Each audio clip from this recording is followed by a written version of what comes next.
যারা জুলাই মাসে ওমরা করতে চান, আমরা জুলাইয়ের শেষে 25শে জুলাই ইনশাআল্লাহ বাংলাদেশ থেকে আমাদের ডিরেক্ট ফ্লাইট যাবে এবং একজন বিজ্ঞ ওলামায়ে কেরাম, খুবই ফেমাস একজন বাংলাদেশের খুব ভাইরাল বলা যেতে পারে একজন আলেমের সাথে আপনারা যাবেন।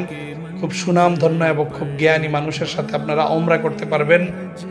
যদি কারো ইচ্ছা থাকে একজন বিজ্ঞ ওলামায়ে কেরামের সাথে এবং একজন অভিজ্ঞ মুআল্লিমের সাথে আমি ওমরা করব, তাহলে আমি বলবো 25শে জুলাই ইনশাআল্লাহ বাংলাদেশ থেকে একটা ডিরেক্ট ফ্লাইট যাবে। যারা যেতে ইচ্ছুক তারা অতি দ্রুত আমাদের সাথে যোগাযোগ করুন। আমাদের প্যাকেজ নির্ধারণ করা হয়েছে 1,50,000 টাকা। আমাদের হোটেলের দূরত্ব খুবই কাছাকাছি, মক্কা এবং মদিনা হোটেলের দূরত্ব খুবই কাছাকাছি এবং খাবারের মান আলহামদুলিল্লাহ খুবই ভালো। যারা যেতে ইচ্ছুক তারা অতি দ্রুত আমাদের সাথে যোগাযোগ করুন। আসসালামু আলাইকুম ওয়া রাহমাতুল্লাহি ওয়া বারাকাতুহু।